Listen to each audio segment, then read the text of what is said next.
Lockdown से पहले गीता के घर का नजारा कुछ ऐसा था कि रोहन ऑफिस जाता था और शिविन स्कूल। जिनके घर से जाने के बाद गीता काम खत्म करके बाकी समय आराम करती थी। लेकिन लॉकडाउन के बाद ऑफिस और स्कूल घर में ही खुल गए और इससे गीता का हाल वो तो आपको देखने में ही मजा आएगा। शिविन, ओ शिविन, महाराज उठने के लिए क्या 21 तोपों की सलामी लेंगे? अरे बिस्तर से बाहर निकल, ऑनलाइन क्लास स्टार्ट होने वाली है।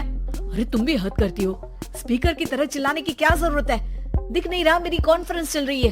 अब कैमरा और स्पीकर ऑन कर रहा हूँ, मुझे कोई शोर नहीं चाहिए। इस पर जैसे ही रोहन लैपटॉप का कैमरा और स्पीकर ऑन करता है तभी कुकर की सीटी बजती है। करा लो अब इसे चुप।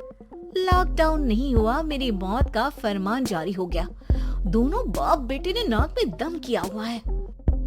ऐसा बोलकर गीता वहाँ से शिविन के कमरे में पहुँच जाती है, जहाँ शिविन अभी भी सो रहा होता है। ओ आलसी, अब अगर 5 मिनट में नहीं उठाना तो आज तेरा गेम और यूट्यूब कैंसिल। माँ की बात सुनकर शिविन बिना 1 मिनट गंवाए उठ खड़ा होता है। उठ गया, अभी नहाकर भी आता हूँ। ये नाटक कहीं और, मुंह पर गीला कपड़ा मार और पढ़ने बैठ। शिविन की ऑनलाइन क्लास स्टार्ट हो जाती है, जिस पर गीता उसे वहाँ बिठाकर रसोई में चली जाती है।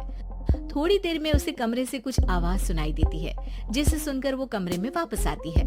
हाय राम, तुझे क्लास अटेंड करने के लिए बोला था, कैमरा ऑफ करके बिस्तर पर नाचने के लिए नहीं बोला था। मम्मी मुझे कुछ समझ नहीं आ रहा, आप बाद में पढ़ा देना ना, वैसे भी अटेंडेंस तो लगी गई है। हाँ बेटा, जरूर बन जा, तू अभी से हम सबका बाप बन जा। अरे नहीं मतलब कहाँ से लाते हो इतना दिमाग, और पढ़ाई करते हुए ये चला कहाँ जाता है? नाइस क्वेश्चन, दिमाग से पूछकर बता दूंगा। शिविन की बातों से परेशान होकर गीता उसे मारने के लिए जैसे ही आगे बढ़ती है तभी वो कमरे से बाहर भाग जाता है। अब शिविन आगे और गीता हाथ में चप्पल पकड़े उसके पीछे पीछे पूरे घर में दोनों घूम रहे होते हैं। इसी बीच वो रोहन के पास पहुंच जाता है और शिविन को मारने वाली चप्पल रोहन के लैपटॉप पर जाकर गिरती है। ओए माँ! मम्मी, अब पापा को चप्पल मार रही हो? वो आज तक के रिपोर्टर, चुपचाप जाकर क्लास अटेंड कर ले, नहीं तो अगली तेरे पीछे लगेगी।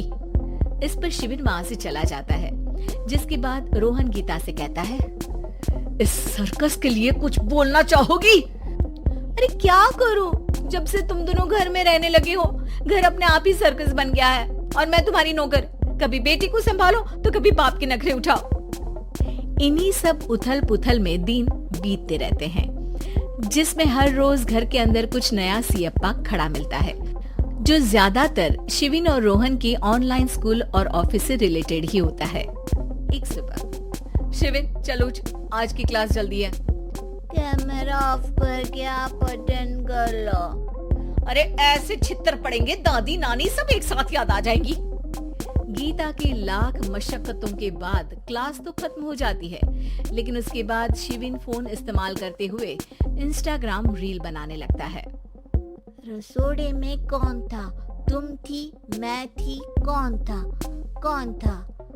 हाँ, मैं गरीब हूँ। अरे ओ गरीब के बेटे, आजा, मैं बनाती हूँ तुझे गरीब। मैं बताती हूँ रसोड़े में कौन था। पढ़ाई करने बोलो तो इनकी माँ मर जाती है, और ये पागलपंतियाँ जितनी मर्जी करा लो। गीता शिविन को डांट रही होती है, तभी रोहन बीच में बोल पड़ता है। अरे बच्चा ही तो है, इतना गुस्सा क्यों कर रही हो? बेटे का साथ देने की इसी एक कोशिश में अब शिविन के साथ साथ रोहन भी गीता के गुस्से की सूली पर चढ़ जाता है। अगर बेटे पर इतना ही प्यार आ रहा है तो इसे क्लास अटेंड क्यों नहीं कराते, इसका होमवर्क क्यों नहीं कराते? उस समय तो बहुत जल्दी मीटिंग आ जाती है, वो काम मैं करूं और यहाँ इस बेफिजूली की चीज में तरफदारी करके बन जाओ महान। हे भगवान, कोई तो इनके ऑफिस और स्कूल खुलवाओ, मैं इन्हें और घर में नहीं सह सकती। अरे कुछ और मांग लेती, क्योंकि तुम्हारी ये विश इस साल तो पूरी होने से रही, कोरोना। हाय नास पिटे ने जिंदगी ही बर्बाद कर दी। खाए कोई पचाए कोई, कल मुझे चुन चुन कर सबको मेरी बद्दुआ लगेगी। उन्होंने दुनिया का और इन बाप बेटे दोनों ने मेरा जीना मुश्किल कर दिया। गीता वहाँ से चली जाती है, जिसके बाद रोहन शिविन से कहता है, अरे तुम्हारी मम्मी इतनी भड़की हुई क्यों है?